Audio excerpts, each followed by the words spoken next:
தெரிந்து கொள்ளவில்லை, நான் உங்களை தெரிந்து கொண்டேன். யார் தெரிந்து கொண்டாரா?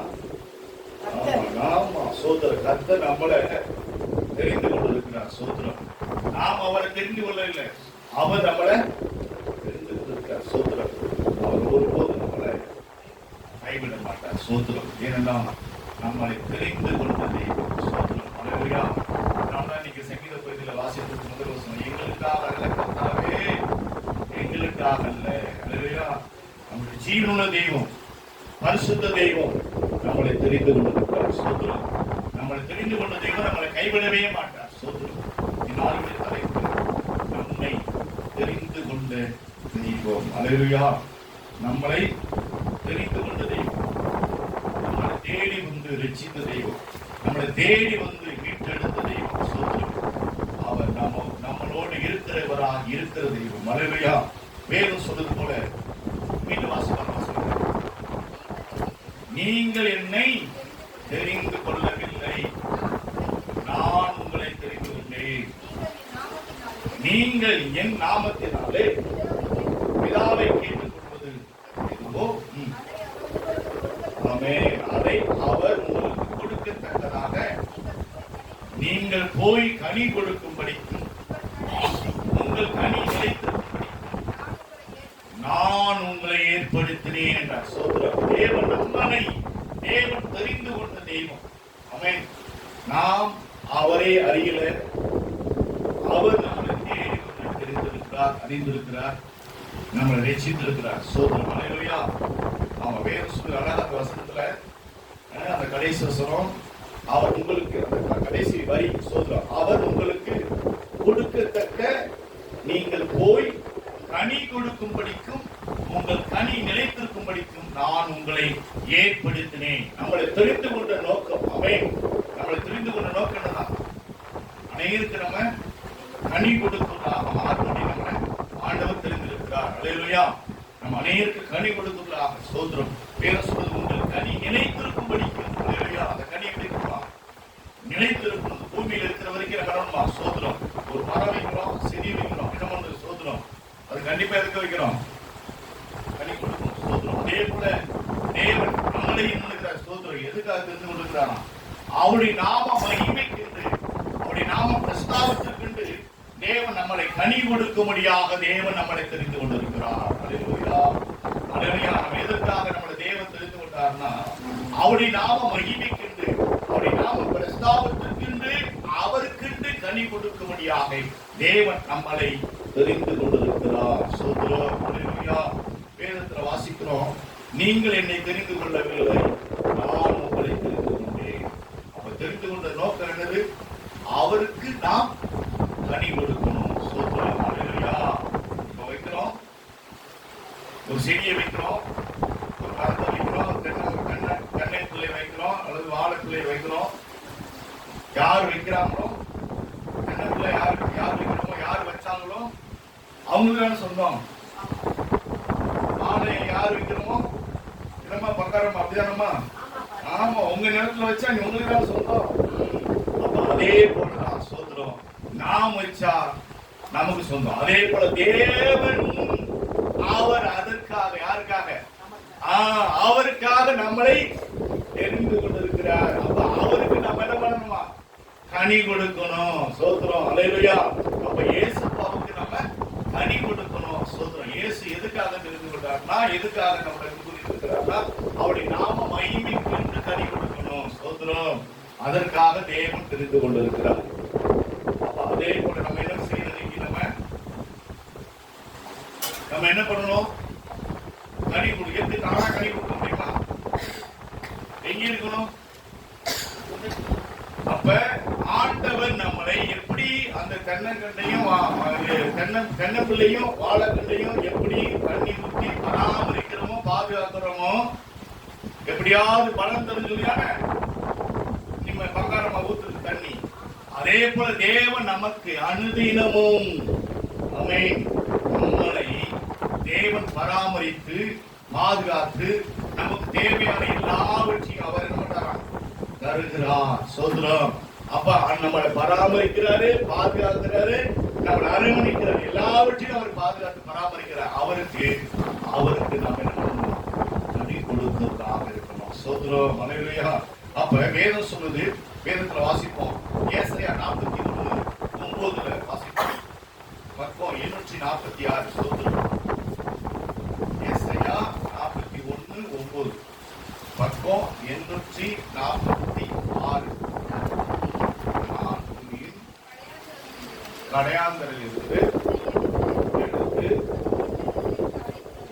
ஆமென், அது எல்லையிலிருந்து அழைத்து வந்து, நீர் என் தாசன், நீ என் தாசன், நான் உன்னை தெரிந்து கொண்டேன். அல்லேலூயா. நான் உன்னை வெறுத்து விடவில்லை என்று சொன்னேன். பிரியமான தேவ பிள்ளைகளே, தேவன் நம்மை தெரிந்து கொண்டிருக்கிறார். தெரிந்து கொண்ட பிறகு தேவன் ஒரு நாளும் தெரிந்து கொண்ட பிள்ளைகளை வெறுப்பதில்லை. எந்த நிலையில வெறுத்து விட மாட்டார். சோதரம். நம்மளை வெறுக்கவே மாட்டார்.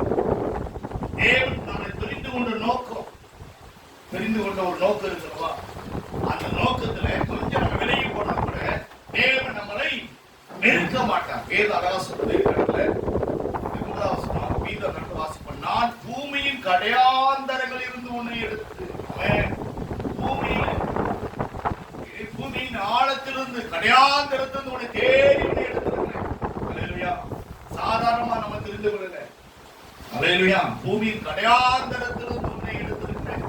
எடுத்து அதன் எல்லையில் இருந்து அழைத்து வந்து, எங்கேயோ இருந்த உன்னை எடுத்து என்ன பண்ணிக்கிற, அழைத்து, அழைத்து வந்து என்ன பண்ணுங்க, நீ என் தாசன். பூமியின் கடையாந்தரத்திலிருந்து எடுத்திருக்கிறார், அழைத்து வந்திருக்கிறார். நீ என் தாசன் சொல்லியிருக்கிறாரு. அது மட்டும் இல்ல, நான் உன்னை தெரிந்து கொண்டேன். என் தாசனாக ஆடணும் தெரிந்து கொண்டேன். சோதரம். சோதரம். ஆண்டவர் நம்ம இந்த நாட்களிலே எந்த அளவுக்கு நம்மளை நேசித்து அவர் நம்மை தெரிந்து கொண்டிருக்கிறான்னு பாருங்க. நாம நேசிக்கலங்க, நாம் தெரிந்து கொள்ளவில்லை. கடவுளை அவர் தான் நம்மை தெரிந்து கொண்டார்.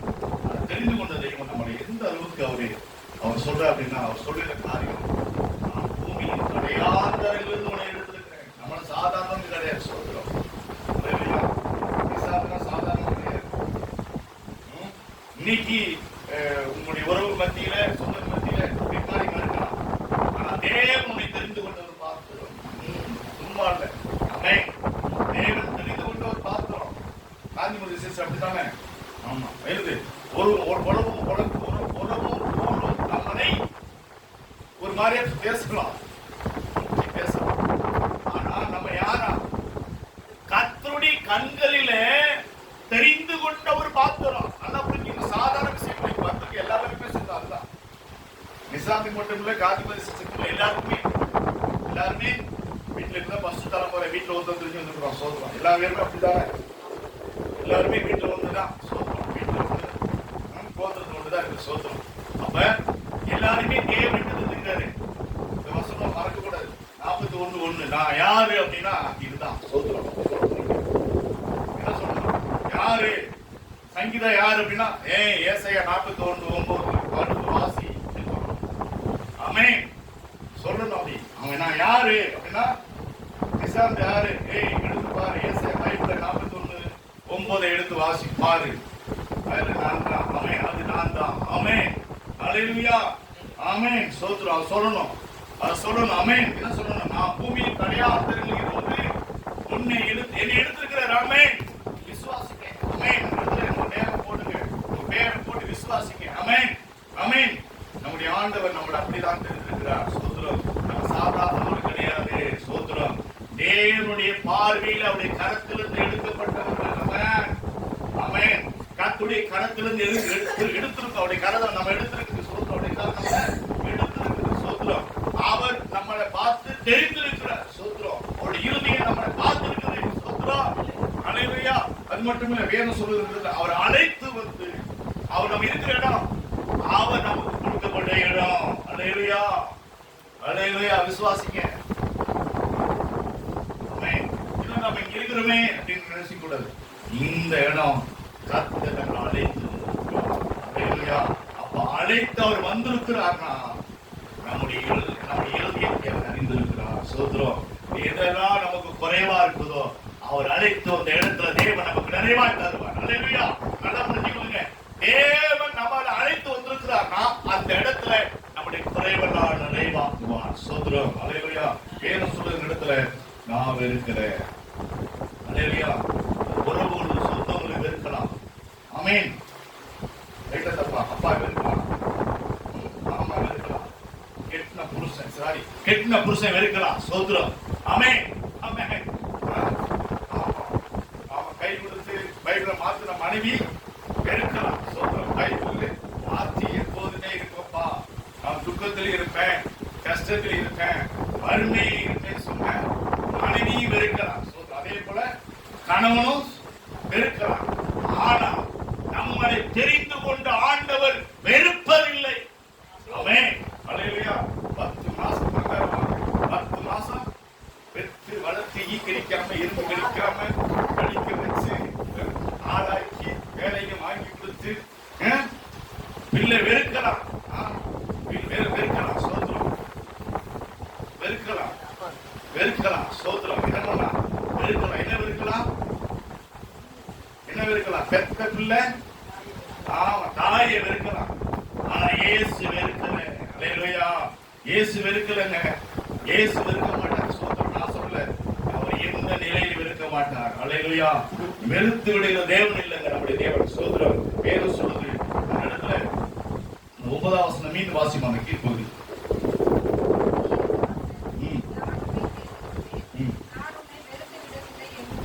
ஆமென். நான் உன்னை தெரிந்து விட்டேன், நான் உன்னை வெறுத்து விடவில்லை என்று சொன்னேன். பாத்தீங்களா?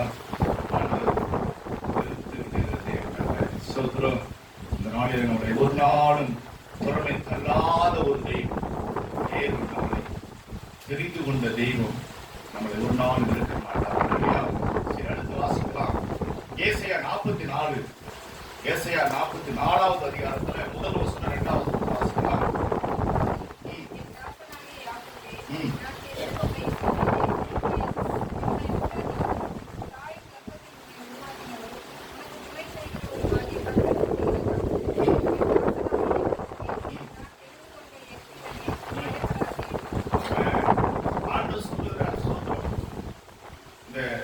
இரண்டாவது வசனத்துல என்ன சொல்றாரு? நான் தெரிந்து கொண்ட இஸ்ரவேலே அப்படின்னு ஸ்டார்ட் பண்ணிட்டு, இஸ்ரவேலே யாரு? யாரு? நம்ம தான். ஆமென். தெரிந்து கொண்ட ஜனம் யாரு? இஸ்ரவேல் தான். நம்ம தான். இஸ்ரவேல் யாரு? நம்ம தெரிந்து கொண்ட ஜனம். அப்ப தெரிந்து கொண்டதுக்கு நேம் என்னது? நாம் இஸ்ரவேல். ஆமென்.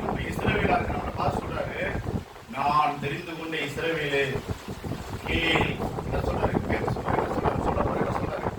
நான் உன்னைதான் நான் உன்னை உண்டாக்கினேன். தெரிந்து கொண்ட நோக்கம் என்னது? நான் தாயின் கருவிலே நான் உன்னை உருவாக்கினேன். தாயின் கர்ப்பத்தில் உன்னை உருவாக்கினவரும் உனக்கு துணை செய்வரும் ஆகிய கர்த்தர் சொல்கிறாவது அப்படிங்கிற சொல்லி என் தாசன். அல்லேலூயா. அல்லேலூயா. என் தாசனாகிய யாக்கோபே. யாக்கோபே. யாக்கோபே. என் தாசனாகிய யாக்கோபே. யாக்கோபு எப்படிப்பட்டவனா இருக்கான்? மனம் திரும்பப்பட்ட இஸ்ரவேலா மாறான். அல்லேலூயா. நாம் இந்த நாட்களில் மனம் திரும்பின இஸ்ரவேலாக இருக்கிறோம். அல்லேலூயா. அல்லேலூயா. மனம் திரும்பின இஸ்ரவேலாக இருக்கிறோம். சோதரன். நான் தெரிந்து கொண்டேன் எஜுரானே, பயப்படாதே. சோதரன், பயப்படாதே. அவன் மனம் திரும்பப்பட்ட இஸ்ரவேலே. நீ யாரு? நீ யாரு? மனம் திரும்பின இஸ்ரவேலே யார்? நம்ம யாரு? நான் தெரிந்து கொண்டேன் இஸ்ரவேலே, பயப்படாதேங்கிற. சோதரம். நம்ம யாரா? மனம் திரும்பப்பட்ட. ஆமென். சோதரம். பயப்படாதேங்கிற. சோதரம். தேவன் நம்மளை பார்த்து தெரிந்து கொண்ட நோக்கம் அவர் சொல்லியிருக்கிறார். இஸ்ரவேலே பயப்படாதேங்கிற. சோதரம். நம்ம எந்த நிலையிலும் பயப்படக்கூடாது. சோதரம். நம்ம அவருடைய தேவன் நமக்கு தாயின் கருவறையிலே நம்மளை பராமரித்து பாதுகாத்த தெய்வம் இன்னும் நம்மை நடத்துவார். சோத்ரம். அல்லேலூயா. அல்லேலூயா. நம்மை நடத்துவார். அவர் ஒருபோதும் வேதம் சொல்லுது, நான் தெரிந்து கொண்ட இஸ்ரவேலே வாசிப்போம். சோத்திரம். தெரிந்து கொண்ட தெய்வம் நம்மளை ஒரு நாளும் பயப்பட விடமாட்டார். நாம் தெரிந்து கொண்ட தெய்வம் ஒரு நாள் நம்மளை வெறுக்கவும் மாட்டார். நம்மை சொல்லிருக்கு, நம்மளை வெறுப்பார் ஆண்டவரே, வெறுக்கவும் மாட்டார். நம்ம தெரிந்து கொண்ட தெய்வம் ஒரு நாளும் நம்மளை கைவிடவே மாட்டார். சோத்திரம். பார்க்கிறோம், வேதத்துல வாசிப்போம். அடுத்து நம்மளை தெரிந்து கொண்ட தெய்வம் தேவன் அவருக்கு சொந்தமாகவே நம்மளை மாற்றுவார். சோத்திரம். ஆமென். ஃபர்ஸ்ட் பாயிண்ட், அது தலைப்பு தான் சொல்றேன். தெரிந்து கொண்ட தெய்வத்துக்கு தலைப்பு தான் இது வரைக்கும் நம்ம ஃபர்ஸ்ட் பாயிண்ட் என்னன்னா, தேவன் நம்ம தெரிந்து கொண்ட அந்த தெய்வம் என்ன பண்றாங்க? சோத்திரம். அவருக்கு சொந்தமாகும்படி. சோத்திரம். யாருக்கு சொந்தமாகும்படி? கர்த்தருக்கு சொந்தமாகும்படி. அந்த தெரிந்து கொண்ட தெய்வத்துக்கு நம்ம யாரா இருக்குமா? சொந்தமா மாறணும். சோத்திரம். அவர் நம்மளை தெரிந்திருக்கிறார்களா? இப்ப அந்த தெரிந்து கொண்ட தெய்வத்தை நாம் என்ன பண்ணணும்? அவரை நேசிக்கணும். அவருக்கு சொந்தமாய் நாம் மாறணும். அல்லேலூயா. சோத்திரம். தேவன் நம்மளை தெரிந்து கொண்டிருக்கிறார். நாம் அவரை சொந்தமாக்கிக் கொள்ள வேண்டும். அல்லேலூயா. நல்லா புரிஞ்சுக்குங்க. தேவனை நம்ம சொந்தமாக்கி கொள்ளணும். சோத்திரம். அவர் நம்மளை தெரிந்து கொண்டிருக்கிறார். வாயின் கருவிலே தெரிந்திருக்கிறாரு. எல்லாம் இருந்துக்கிறார். அதே போல நம்ம என்ன பண்ணணும்? அவருக்கு சொந்தமா மாறணும். சோத்திரம். பாருங்க, உதாரணத்துக்கு வாசிப்போம். உபாகமம் 7வது அதிகாரம் பக்கம் 233. உபாகமம் 7வது அதிகாரம் 6வது வசனம் வாசிக்கலாம். 6வது வசனம். நீ உன் தேவனாகிய கர்த்தருக்கு பரிசுத்தமாய் சகலத்தில் உள்ள எல்லா ஜனங்களிலும் உன் தேவனாகிய கர்த்தருக்கு சொந்தமாய். ஆமென். யாருக்கு? ஆமா, நம்ம தெரிந்து கொண்டதுக்கு நோக்கம் என்னது? நம்மளை தெரிந்து கொண்ட நோக்கம் என்னது? அவருக்கு சொந்தமாக மாறணும். ஆமென். சோத்திரம். அல்லேலூயா. அந்த 6வது வசனம் சொல்லுது. அப்படியே இந்த இடத்துல வாசிக்கப்படும் போது பரிசுத்த வேதத்துல வாசிக்கணும்னா நீங்க அவருக்கு 5வது வசனம் வாசிங்க. 5வது வசனம். நீங்கள் அவர்களுக்கு செய்ய வேண்டியது என்னவென்றால்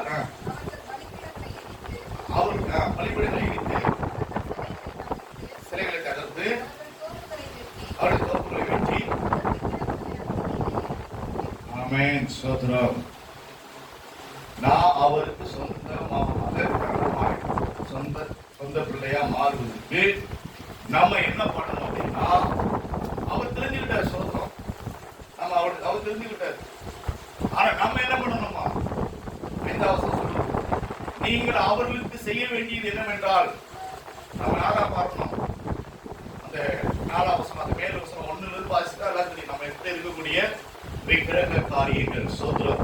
4வது வசனம் சொல்லுங்க, என்னை பின்பற்றாமல் அந்நிய தேவர்களை சேவிக்கும்படி அவர்கள் உன் குமாரனையும் விலக்க பண்ணுவார்கள். அப்பொழுது கர்த்தருடைய கோபம் உங்கள் மேல் மூண்டு உங்களை சீக்கிரத்தில் அழிக்கும். நாம் என்ன பண்ணணுமா? அவருக்கு சொந்த தரமா இருக்கணும்னா நம்ம எதை அகற்றணும்?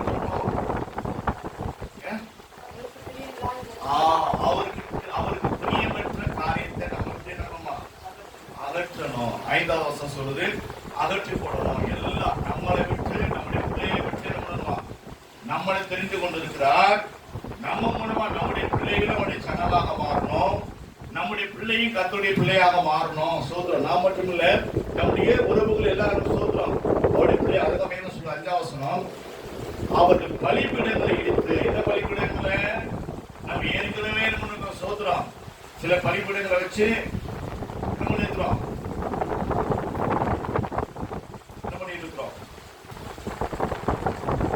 தேவன் தெரிந்து கொள்வதற்கு முன்னாடி நம்ம என்ன பண்ணிருக்கோம்? இருக்கமே ஏதோ ஒரு காரியத்தை வச்சிருக்கோம். ஆமா, ஏதோ ஒரு காரியத்தை வச்சிருக்கோம். பகை, போராம, எரிச்சல், இப்படிப்பட்ட ஏகப்பட்ட காரியம் இருக்கு நம்ம கிட்ட. அப்ப அத்தனை காரியங்கள் என்ன பண்ணுமா? அகற்றணும். சோத்திரம். சோதரி இவைகளா என்ன பண்ணணுமா? ஆமா, அகற்றி போடணும். சோதரி இவைகளா நீக்கி, ஆமா, விக்கிரகத்துக்குரிய காரியத்துக்குரிய எல்லா காரியங்களும் என்ன பண்ணணுமா? தூக்கி போடணும். சோத்திரம். தேவன் நம்மளை தெரிஞ்சுக்கிட்டாரு. ஆனா அவர் சொந்த ஜனமாக மாறுவதற்கு சில காரியம் எனக்கு இருக்கிற எல்லா காரியங்களும் என்ன பண்ணணும்? சோத்திரம். கசப்பு, பகை, மன்னிக்கப்படாத ஒரு காரியங்கள், ஏகப்பட்ட காரியங்கள் நிறைய வாசிக்கிற கலாச்சாரம் வாசிக்கிறோம். அனைத்து அத்தனை காரியங்கள், அந்த 17 காரியங்கள் இருக்கிறவா, அத்தனை காரியம் நம்ம விட்டு என்ன பண்ணலாம், அப்படியே நீக்கி போடணும். சோத்திரம்.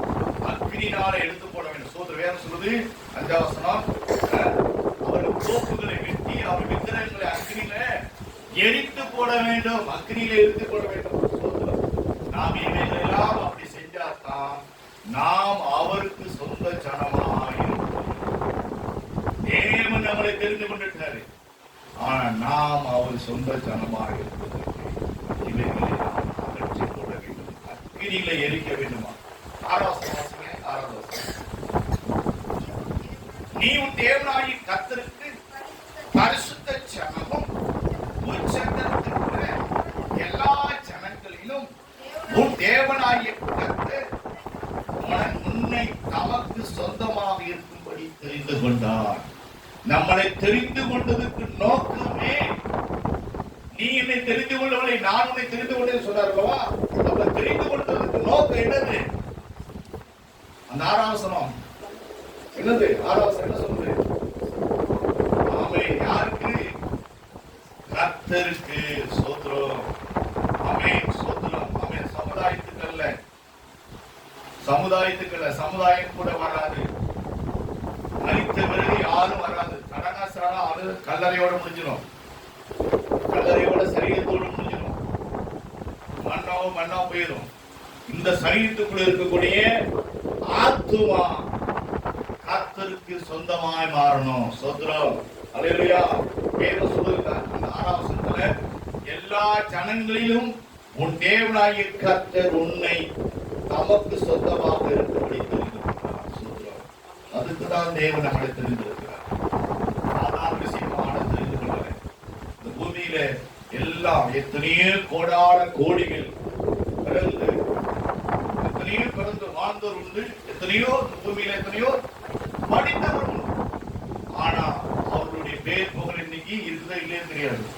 ஆனா தேவன் தெரிந்து கொண்ட நபர்கள் மத்தியில தேவன் தெரிந்து கொண்ட சனமா இருப்பார்களானால் அவர்கள் கர்த்தரோடு இருப்பார்கள். அல்லேலூயா. அதுக்குதான் தேவன் நம்மளையும் இந்த நாட்களை தெரிந்து கொண்டிருக்கிறார். ஸ்தோத்திரம். அதற்காகத்தான் ஆண்டவர் நம்ம இந்த நாளிலே நம்புறோம், விசுவாசிக்கிறோம். அவருடைய சொந்த சனமாக நம்ம வாழணும். ஆமென். அவருக்கு பிரியமான சனமா வாழணும். 5ஆம் வசனம் சொல்லப்பட்டது போல, எதெல்லாம் அக்கினியில போட்டு எரிக்கணுமோ அது வேண்டாத காரியங்களா நமக்குள்ள இருக்கிற எல்லா காரியத்தையும் பரலோக அக்கினினால எரித்து, அந்த வேதம் சொல்லுது, பலிபீடத்தை தகர்த்து போட சொல்லப்பட்டிருக்குது. நமக்குள்ள இருக்கக்கூடிய எல்லா காரியத்தை அகற்றப்பட்டு உண்மையான தெய்வத்துக்கு சொந்தக்காரனாக நாம் வாழணும். அல்லேலூயா. அல்லேலூயா. அது மட்டும் இல்லை, வேதத்தில் வாசிப்போம். 2வது பாயிண்ட் வாசிக்கலாம். அதுல முதல் பாயிண்ட் உபாகமம் 14:2 வாசிக்கலாம். 14:2.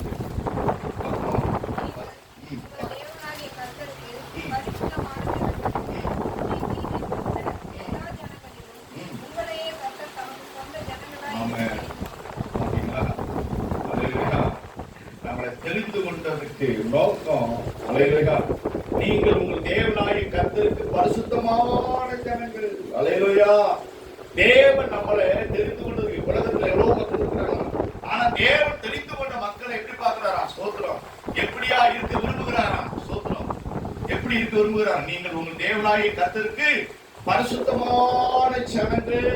ஆமென். பூமியின் மீது எங்கும் உள்ள எல்லா ஜனங்களிலும் உங்களை கர்த்தர் தமக்கு சொந்த ஜனங்களாக இருக்கிறார். ஆமென். ஸ்தோத்திரம். நம்மளை மட்டும் இல்லையா, நம்மளும் அவருக்கு சொந்தமான ஜனமா இருக்கணுமா, பரிசுத்த ஜனமா இருக்கணுமா? அதே போல பூமியில் இருக்கிற சகல ஜனங்களும். ஆமென். அப்ப தேவன் நம்மளை மட்டுமல்ல, பூமியில் இருக்கிற யாவரையும் தேவன் தெரிந்து கொள்வார். அவர் எதுக்காக தெரிந்து கொள்வார்? அவர் விரும்புகிற பரிசுத்த ஜனமாய். ஆமென். ஸ்தோத்திரம். அப்ப தேவன் பூமியின் மீதெங்கும் உள்ள எல்லா ஜனங்களிலும் உங்களையே கர்த்தர் தமக்கு சொந்த ஜனங்களாக இருக்க தெரிந்து கொண்டார். ஸ்தோத்திரம். எல்லா ஜனங்கள் மத்தியிலும் அவர் தெரிந்து கொண்டது நோக்கம், எல்லா ஜனங்களுக்கு மத்தியிலும் நம்ம ஒரு வித்தியாசம் காணணும். அநேக குடும்பங்கள் இருக்கலாம். ஆனா தேவன் அவர்கள் மத்தியில ஒரு பரிசுத்த ஜனமாய், பரிசுத்த குடும்பமாய் தேவன் நம்மளை அதற்காக தெரிந்து கொண்டார். ஸ்தோத்திரம். அதற்காக தேவன் நம்மளை தெரிந்து கொண்டிருக்கிறார். சோத்திரம், விசுவாசிப்போம். சோத்திரம். அதே போல நாட்களில் ஆமென். அடுத்து வாசிக்கலாம் சங்கீதம் 135.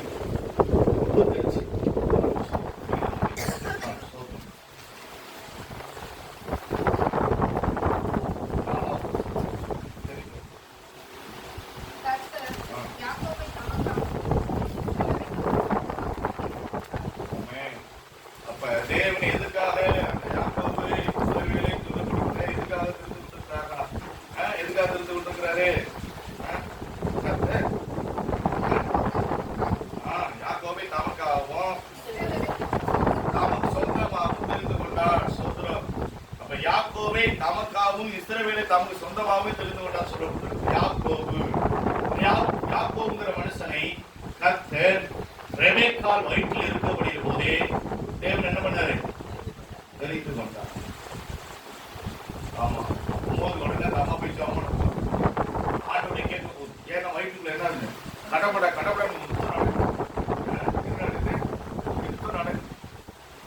சண்டை போடுறாங்க. சோத்திரம். சண்டை போடும்போது என்ன இருக்கு? இந்த மாதிரி தாங்கி கொள்ள முடியல. ஐயோ பாவி, இந்த மனுஷனை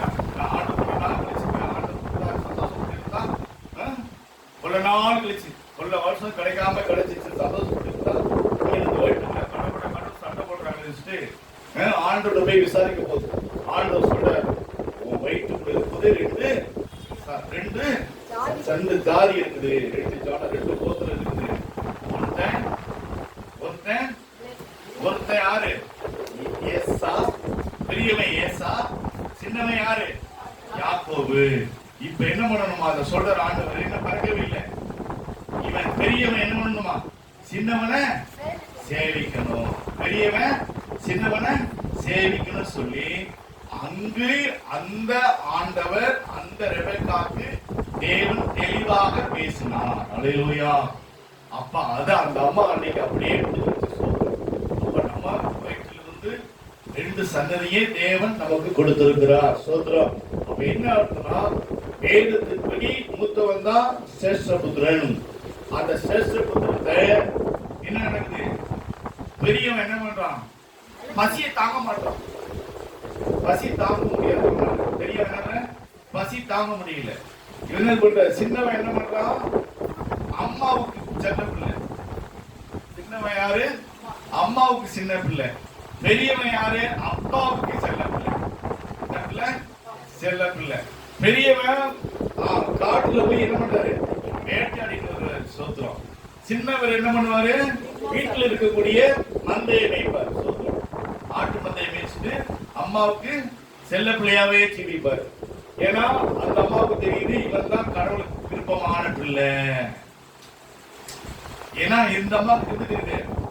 இந்த ஈசாக்கு என்ன தெரியுது அப்படின்னா, இல்ல இவன் தான் சேஷ்ட புத்திரன் அப்படின்னு சொல்லி என்ன பண்றாரு? ஏசாவை நேசிக்கிறாரு. அல்லேலூயா. ஆனா நடந்த விஷயம் என்னாச்சு? இத பாக்குறாரு. யார் பாக்குறா? கர்த்தர் பாக்குறாரு. நீங்க 2 பேருமே என்ன பண்ற? சோத்திரம். நேசிக்கணும். 2 பேரும் ஒருவன் ஆக்கணும். சோத்திரம். 2 பேரையும் ஒரே சந்நிதியா பார்க்கணும். அப்ப விசுவாச நம்பிக்கை படி, அம்மா நம்பிக்கை படி. ஆனா ஒருவன் தான். நல்லா புரிஞ்சுக்கணும். ஆண்டு பாத்தீங்கன்னா ஒருவனை 2 பேர் குறிவனா மாத்துறாரு. சோத்திரம். ஒருவன் தான். அந்த ஒருவனை 2 பேரும் குறிவனா இருக்கிறார். 2 பேரா இருக்கிற மாத்துறாரு. யாருக்கு? இஸ்ரவேலை யாக்கோபுங்கிறவனை தாய்க்கு பிரியமாக வச்சிருந்து மனதிருந்த பிறகு ஈசாக்குடைய சன்னதியாக கர்த்தர் மாற்றுகிறார். ஆண்டவர் செய்கிற ஒரு அற்புதமான ஒரு காரியம். ஆண்டவர் செய்கிற அற்புதமான ஒரு காரியம். அந்த காரியத்தை பார்க்க முடியும். எவ்வளவு மகிமையா இருக்கு. சோத்திரம். அதை பாருங்க எப்படிப்பட்ட காரியம். ஆண்டவர் ஈசாக்கு நேசிப்பது உண்மைதான். ஆனா ஆண்டவர் என்ன பண்ணாரு? ஏசாவை வெறுக்கிறார். ஆனா ஈசாக்குடைய அந்த வாஞ்சைப்படி அந்த மகிமையின்படி என்ன பண்றாரு? இந்த யாக்கோபை ஈசாக்கு விசுவாசிக்கிறது போல, ஈசாக்கு நம்புகிறது போல, அதே யாக்கோபை இஸ்ரவேல் சன்னதியாக நம்ம பார்க்கிறோம். சோத்திரம். அல்லேலூயா. ஆமென். ஆண்டவர் செஞ்ச காரியம் நீங்க யாக்கோபுங்கிற ஆற்றாங்கரையில அந்த இஸ்ரவேலா இருக்க யாக்கோபா இருக்கக்கூடிய அந்த யாக்கோவை இஸ்ரவேலாக மனம் திரும்பப்பட்டவனாக மாற்றப்படுகிறார். ஸ்தோத்திரம். அதே போல இந்த நாட்களில ஆண்டவர் பிரியமான தேவ பிள்ளைகளே ஸ்தோத்திரம். அன்னைக்கு எவ்விதமாக ஒருவனையே 2 பேருக்கு பிரியமாக மாற்றினாரோ அதே போல ஸ்தோத்திரம் தேவன் சொல்லப்பட்டிருக்கிறது. அதான் 4ஆம் வசனம் சொல்லுது, கர்த்தர் யாக்கோபை நமக்காகவும் இஸ்ரவேலை தமக்கு சொந்தமாகவும் தெரிந்து கொண்டார். ஸ்தோத்திரம். அல்லேலூயா. அவன் ஏசாவை வெறுத்ததுதான் ஸ்தோத்திரம் ஆண்டவருடைய பார்வையில. ஆனா ஈசாக்கு நிமித்தமாய் தேவன் அதே யாக்கோபு பொய்யந்தான், ஏமாற்றுக்காரன் தான். ஆண்டவரே சொல்றாரு, நீ ஏமாற்றுக்காரு, பொய்யே, உன் தகப்பனை ஏமாற்றின, உன் சகோதரனை ஏமாற்றின, உன்னுடைய மாமனாரை ஏமாற்றின, எல்லாவற்றையும் ஏமாற்றின. ஆனாலும் நீ ஏமாற்ற நிமித்தமா நான் உன்னை ஆசீர்வதிக்க மாட்டேன். ஆனாலும் நீ இஸ்ரவேலாய் அழைக்கப்படுகிற போது நான் உன்னை ஆசீர்வதிக்கிறேங்கிறார். ஸ்தோத்திரம். அல்லேலூயா. அதே போல இந்த நாட்களில் பிரியமான தேவ பிள்ளைகளே நாம் இஸ்ரவேலாக இருக்கிறோம். அப்ப நம்ம மனம் திரும்பிருக்கிறோம். அல்லேலூயா. யாருடைய ஜனமாக? கர்த்தருடைய ஜனமாக நம்ம மனம் திரும்பி இருக்கிறோம். தேவன் நம்மளை அதற்காக தெரிந்து கொண்டார் என்றால் தேவன் விரும்புகிற ஜனமாக. ஆமென். ஸ்தோத்திரம். இந்த இடத்துல வாசிப்போம். அடுத்த இடத்துல வாசிக்கலாம். அதே சங்கீதத்துல ஸ்தோத்திரம். சரி போதும். சுதந்திரமாக தேவன் நம்மளை மாற்ற விரும்புகிறார். ஸ்தோத்திரம். சுதந்திரமாக யாருக்கு? ஆண்டவருக்கு. ஸ்தோத்திரம். எப்படின்னா ஆண்டவருக்கு சொந்த ஜனமாய் நம்ம மாறணும். ஸ்தோத்திரம். அவருக்கு சொந்த ஜனமா மாறிட்டோம் அல்லவா? இப்ப அதே போல அவருக்கு சுதந்திரமாக நம்ம மாறணும். சுதந்திரம். யாருக்கு சுதந்திரம்?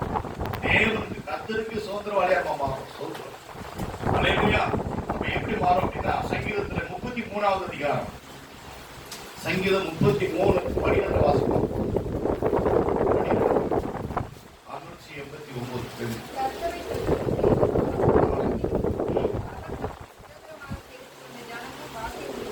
ஆமென். ஸ்தோத்திரம். தேவன் ஆண்டவர் நடுல எதற்காக தெரிந்து கொண்டிருக்கிறார் அப்படின்னா எப்படியா இருக்கலாமா? பாக்கியம். கர்த்தருடைய நாமத்துக்கு மகிமை உண்டாகட்டும். ஸ்தோத்திரம். கர்த்தரை தங்களுக்கு தெய்வமாய் கொண்ட ஜாதியும் அவர் தமக்கு சுதந்திரமாக தெரிந்து கொண்ட. ஆமென். ஸ்தோத்திரம். அப்ப நம்ம யாரா இருக்கிறோம்? பாக்கியவதிகளாக, பாக்கியவான்களாக நாம் இருக்கிறோம். ஸ்தோத்திரம். அப்ப உண்மையிலே தேவனுக்கு ஒரு சுதந்திரம் உள்ளவர்களாக, கர்த்தருக்கு பிரியமான ஒரு சுதந்திரவாளிகளாக நம்ம மாறிக்கிறோம்.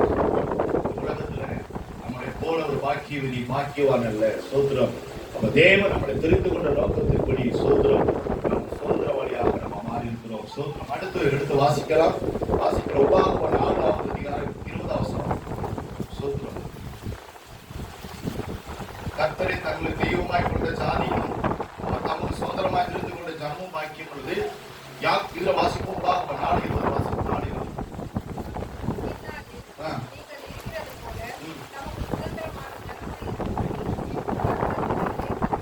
பாருங்க, ஆண்டவர் சொல்லப்பட்டது உபாகமம் 4:20 தமக்கு சுதந்திரமான ஜனமாக இருக்கும்படி கர்த்தர் உங்களை சேர்த்துக் கொண்டார். ஸ்தோத்திரம். அல்லேலூயா. தெரிந்து கொண்ட நோக்கம் அவருடைய சுதந்திரமான ஜனமாக இருக்கும்படி தேவன் நம்மளை சேர்த்துக் கொண்டார். ஸ்தோத்திரம். ஆமென். கர்த்தர் தாமே அந்த நாட்களில வேதத்துல பார்க்கக்கூடிய போது முதலாம் மனிதனாக இருக்கக்கூடிய ஆதாம் ஸ்தோத்திரம் ஏதோம் தோட்டத்துல சுதந்திரமாகத்தான் இருந்தார். ஸ்தோத்திரம். அதன் பிறகு நம்ம பார்க்கிறோம் அந்த தோட்டத்தை விட்டு சில காரியங்கள் தவறு பண்ண பிறகு என்ன பண்ணாரு? பறிச்சு வெளியே அனுப்பிட்டார். ஸ்தோத்திரம். கொடுக்கப்பட்ட எல்லாவித சுதந்திரத்தையும் என்ன பண்ணாரு? பறிச்சுட்டு என்ன பண்ணாரு? வெளியே அனுப்பிட்டார். ஸ்தோத்திரம். அப்ப வெளியே அனுப்பின பிறகு அது மீண்டும் இந்த இடத்துல வேதத்தை பார்க்கிறோம். ஸ்தோத்திரம்.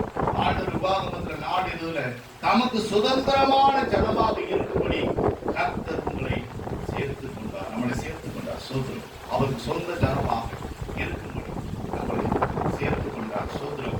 அதே போல ஸ்தோத்திரம் 3வது பாயிண்டா எடுத்து வாசிக்கலாம். ஸ்தோத்திரம்.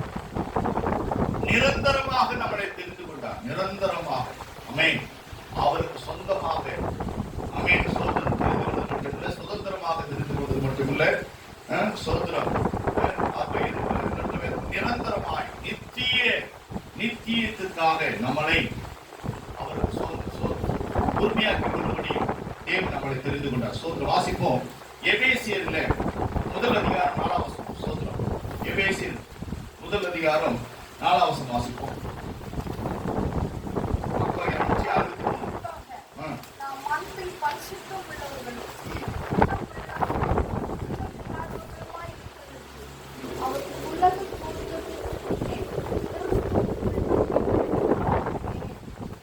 ஆமென். சோத்திரம். எபேசியர்ல தமக்கு முன்பாக நாம் அன்பிலே பரிசுத்தம் உள்ளவர்களும். ஆமென். ஆமென். அடுத்து வாசிங்க.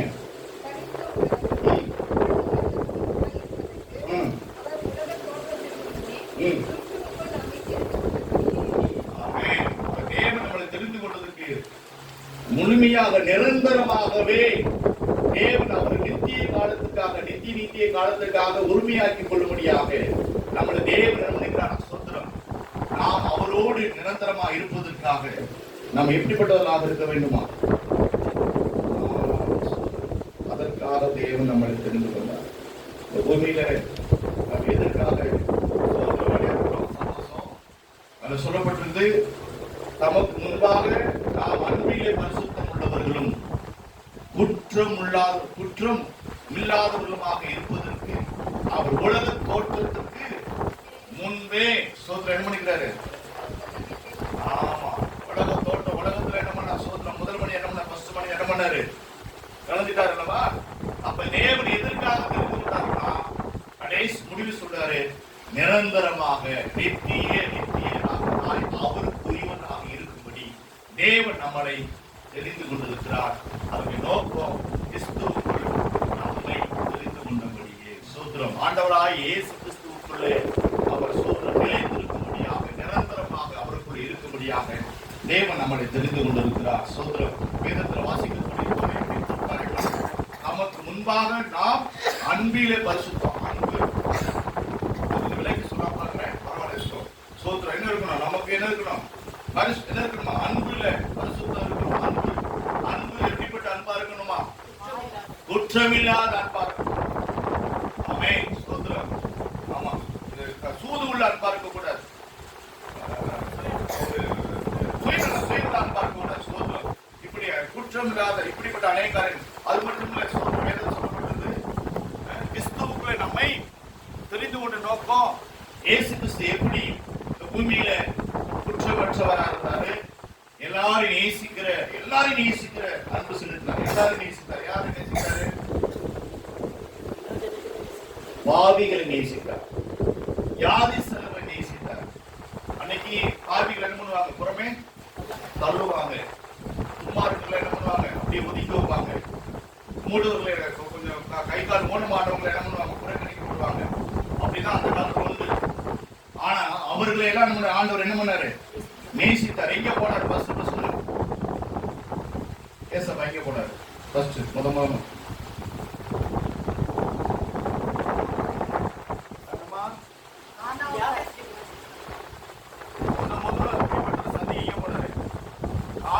போனது அவங்க அம்மா அவங்க சொந்தக்கார கல்யாணத்துக்கு போனார். ஆனா இயேசு எங்க போனாரு? முதல்ல யாதிசனாக இருக்கக்கூடிய பெதஸ்தா குளத்துக்கு போனார். சோத்திரம். ஆமென். ஆமென். அந்த பெதஸ்தா குளத்துக்கு போய் என்ன பண்ணாரு? சோத்திரம். யாதிசனரை சுத்தமாக்கினார். ஒரு நாள் 2 நாள் இல்ல, 38 வருஷம் யாதியா கிடந்த மனுஷன். யாராவது எனக்கு ஹெல்ப் பண்ணுவாங்களா, உதவி செய்வாங்க சொல்லி எதிர்பார்த்து இருந்த அந்த மனுஷனை போய் அந்த அன்பு. ஆமென். அப்ப யாதிசனரை கண்டு சோத்திரம். நாம் புறக்கணிக்கப்படுகிற யாவருக்கும் அவர் என்ன பண்ணாராம்? இறங்கி என்ன பண்ணாரு? உதவி செஞ்சாரா? உதவி செய்யலையா? அதனாலதான் அந்த யூதர்கள் என்ன பண்ணாங்க? சதுசேயரும் பரிசேயரும் சேர்ந்து என்ன பண்ணாங்க? இயேசுவை சிலுவையில அறைந்தாங்க. அவர் செய்த குற்றம் என்ன குற்றம்? ஞாயிற்றுக்கிழமை கர்த்தரை ஆராதிக்கிற நாட்களில் என்ன பண்ணக்கூடாது? ஆமா, சுகம் பார்க்க கூடாது. ஆமென். வியாதிஸ்தர்களை சுகமாக்க கூடாது. அந்த காரியத்தை அவர் செஞ்சதுனாலதான் என்னாச்சு அவருக்கு? ஆமா, கொடுக்கப்பட்டது. சோத்திரம். அப்ப ஆண்டவர் அவர் செய்த காரியம் அதே போல நாட்கள் வேற சொல்லுது, கிறிஸ்துவுக்குள் நம்மையும் தெரிந்து கொண்டபடியே அப்படியே நம்மளையும் தெரிந்து கொண்டிருக்கிறார். நாம அப்படியாக செயல்படணும். ஆமென், ஆமென். அதுக்குதான் தேவன் நம்மளை தெரிந்து கொண்டிருக்கிறார். நம்ம எல்லாரும் இயேசுவா மாறணும், இயேசுவின் சுபாவமா மாறணும். கிறிஸ்துவின் அன்பு நமக்குள்ள வெளிப்படணும். கிறிஸ்துவின் அன்பு என்ன வெளிப்படணும்.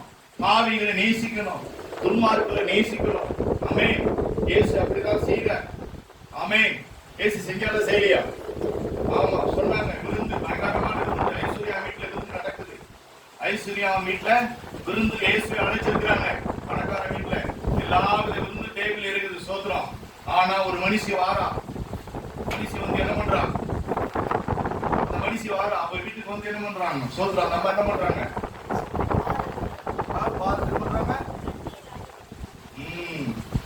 விலை உயர்ந்த பரிமள தைலத்தை என்ன பண்றாங்க? அதை உடைச்சு அந்த அம்மா என்ன பண்றாங்க? இயேசுவின் பாதத்துல ஊற்றி என்ன பண்றாங்க? உடைக்கிறாங்க. அது ஊற்றப்படுகிற போது அந்த ஐஸ்வர்யவான் வீட்டுல வந்திருக்கிற அத்தனை விருந்தாளிகள் என்ன பண்றாங்க? இயேசுவை பார்த்து என்ன பண்றாங்க? இந்த மனுஷி பாவியான மனுஷி, ஆமா, என்ன மனுஷி அப்படின்னு சொல்லி என்ன பண்றாங்க? இயேசுவையே குற்றப்படுத்துறாங்க. சோத்திரம். இந்த அம்மாவை சொல்லி காமிக்கிறாங்க, இயேசுவையும் குற்றப்படுத்துறாங்க. ஆனா அந்த இடத்துல சோத்திரம், எல்லாரும் காட்டில் இயேசு சொன்ன வார்த்தை என்ன வார்த்தை? அன்பு கொடுத்தா. நீ இவ்வளவு பயங்கரமான பலாத்தங்களோடு எனக்கு கொடுத்து சமாளிச்சதை காட்டிலும் இவர் கொடுத்த, இவர் செய்த மகாபெரிய இந்த விலை உயர்ந்த அந்த காரியத்தை பாதத்துக்கு ஈக்குவலா தன்னை தாழ்த்தி வெறுமையாக்கி கொடுத்தாரவா, அதைத்தான் ஆண்டவர் கடத்துல கணம் பண்ணினா. சோத்திரம். வேதம் தெளிவா நல்லா சொல்லி இருக்குங்க. அதனாலதான் கிறிஸ்துவுக்குள்ள இருந்து நம்ம ஜீவிக்கணும். கிறிஸ்துவுக்குள்ள இருந்தா அது ஒரு கிறிஸ்துவை விட்டு வெளியே இருந்தா. அதனாலதான் பைபிள் பேசுற அழகா சொல்றாரு, கிறிஸ்துவுக்குள் ஆமென் நாம் தெரிந்து கொண்டிருக்கிறோம். சோத்திரம். கிறிஸ்துவுக்குள் நாம் தெரிந்து கொண்டிருக்கிறோம். அல்லேலூயா. நாம் ஆண்டவருக்குள்ள தெரிந்து கொண்ட ஒரு பாத்திரமா இருக்கிறோம். சோத்திரம். இயேசுவே நாம் விசுவாசிக்கிறோம். இயேசு கிறிஸ்து மூலமாக நாம் தெரிந்து கொண்டிருக்கிறோம். அல்லேலூயா. நம்ம இயேசுவே நம்ம நிலைத்திருக்கணும். சோத்திரம். நிரந்தரமா அவருக்குள்ள இருக்கணும். சோத்திரம். அப்பதான் அந்த நித்திய வாழ்வுக்குள்ள அவரோடு நம்ம பிரவேசிக்க முடியும். அதற்காகத்தான் தேவன் நம்மளை தெரிந்து கொண்டிருக்கிறார். சோத்திரம். கர்த்தர் தெரிந்து கொண்ட நோக்கம் அவரோடு நம்ம நிலைத்திருக்கணும். சோத்திரம். இந்த பூமியிலே தெரிந்து கொண்டிருக்கிறார். பூமியின் மறையாத்திரத்தில் தெரிந்து கொண்ட நோக்கம் அவரோடு இணைந்திருக்கிற நோக்கம். அதற்காகத்தான் தேவன் நம்மை தெரிந்து கொண்டிருக்கிறார். அதற்காகத்தான் நாமே ஒப்புக் கொடுப்போம். சோத்திரம். ஆதி முதல் தேவன் உங்களை தெரிந்து கொண்டது நோக்கமே அதுதான். சோத்திரம். வேதத்துல அழகா இன்னும் சில காரியம் சொல்லப்பட்டிருக்குது. 2 Thessalonians வாசிக்கிறோம். 2 Thessalonians சோத்திரம் 11ஆம் வசனம். 2 Thessalonians 11ஆம் வசனம். அதிகாரம் 2வது அதிகாரம் 11ஆம் வசனம். 2 Thessalonians 2வது அதிகாரம் 11ஆம் வசனம்.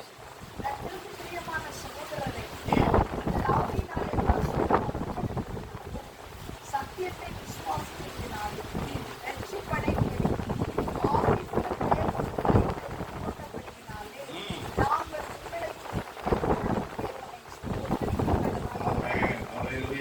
தேவனை ஸ்தோத்திரிக்கத்தக்க கடனாளிகளாக இருக்கிறோம். சோத்திரம். ஆமென். அப்போ 284 ஆதி முதல் தேவன் உங்களை தெரிந்து கொண்டபடினாலே. ஆமென். ஸ்தோத்திரம். நாங்கள் உங்களை குறித்து எப்பொழுதும் தேவனையே ஸ்தோத்திரிக்க கடனாளிகளாக இருக்கிறோம். நம்ம வேற எதுக்குமே இல்லைங்க. சோத்திரம். ஆமா, அவனுக்குதான் சோத்திரம். அவன் தான் காணும். எல்லா கனமும் அவர்தான் தம்பி 115 எங்களுக்கு அருள கர்த்தாவே, எங்களுக்கு. அப்ப இந்த நாளில் நம்ம என்ன பண்ணணும்? கர்த்தருக்கு பிரியமான சகோதரரே, நீங்கள் ஆவினாலே பரிசுத்த மாக்கப்படுகிறதுனாலும் சோத்திரம். சரீரபூர்வமாக பரிசுத்தமாக்கப்படுகிறது ஒரு காரியம் இருக்குது. இருக்கா இல்லையா? சீக்கிரம் ரொம்ப போராடிட்டு இருக்கோம். சோத்திரம். ஆனால் ஆவினாலே பரிசுத்தமாக்கப்படுகிறார்கள்.